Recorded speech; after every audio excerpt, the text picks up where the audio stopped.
रायगड जिल्ह्यात मुसळधार पाऊस होतोय। मुरुडमध्ये मुसळधार पावसामुळे जनजीवन विस्कळीत झालं आहे। दत्त मंदिर परिसरातील पाणी साचल्याने वाहतुकीचा मार्ग बदलण्यात आलेला आहे। अनेकांच्या घरामध्ये पाणी शिरलंय। नागरिकांचं मोठं नुकसान। मुरुड तालुक्यात सर्वाधिक 370 मिलीमीटर पावसाची नोंद झाली आहे।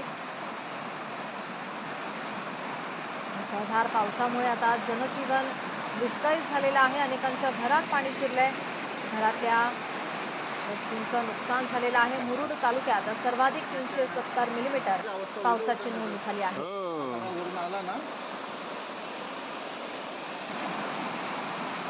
आपले प्रतिनिधी भारत गोरेगावकर आपल्यासोबत जोडलेले आहेत। भारत, मुरुड तालुक्यात सर्वाधिक 370 मिलीमीटर पावसाची नोंद झाली आहे। अनेक घरांमध्ये पाणी शिरल्याची माहिती समोर येते। नीलम, जसं आपण पाहताय 2 दिवसांपासून रायगड जिल्ह्यामध्ये प्रत्येक भागात पावसाची जोरदार बॅटिंग सुरू आहे। अनेक भाग आहेत जे या सकल भागांमुळे प्रभावित झाले आहेत। अनेक ठिकाणी पाणी साचले आहे।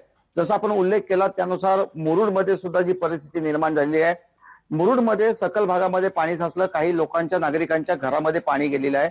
वेळेत नाळे सफाई न झाल्याचा हा एक फटका आहे। त्याचबरोबर पर्जन्यमान अचानक पद्धतीने जास्त प्रमाणात जुलै महिन्यामध्ये जो पाऊस अपेक्षित असतो, गेली 2 दिवस त्याच प्रमाणामध्ये पाऊस रायगड जिल्ह्यामध्ये सर्वच तालुक्यांमध्ये पडत आहे।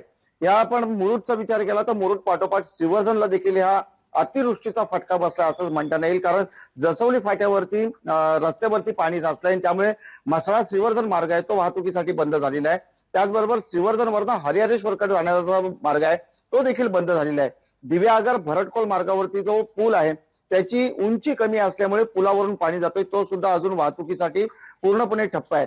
दुसरीकडे आपण पाहिलं तर मुंबई गोवा राष्ट्रीय महामार्गाची अक्षरशः चाळण झालेली आहे। मोठमोठे खड्डे पडलेले आहेत। त्या खड्ड्यातून प्रवाशांना या महामार्गावरनं प्रवास करावा लागतोय। कालपासून पावसाची जी संततधार सुरू झालेली आहे तो पावसाचा जोर आजही कायम आहे आणि हा पाऊस जोरात असल्यामुळे त्याचा फटका रायगड जिल्ह्यातल्या भात शेतीला देखील बसलेला आहे।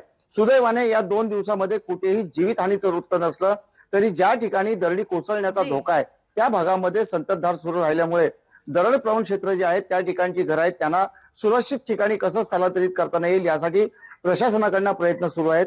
श्रीवर्धन मध्ये श्रीवर्धन नगरपालिकामध्ये एका घराच्या पाठीमागे भूस्खलन झालं होतं। काही प्रमाणात मातीचा ढिगारा खाली आला होता। त्यामुळे एकूणच जर पाहिलं, सध्याचं वातावरण जर पाहिलं, पावसाचा जर जोर पाहिला तर संपूर्ण शासकीय यंत्रणा ही अलर्ट मोड वरती असल्याचं आपल्याला पाहायला मिळते। अपडेट आम्ही तुमच्याकडून घेतच राहू। तुर्तास धन्यवाद आपण दिलेल्या माहितीसाठी। लोकशाही मराठी ऐका, पहा, जागरूक रहा।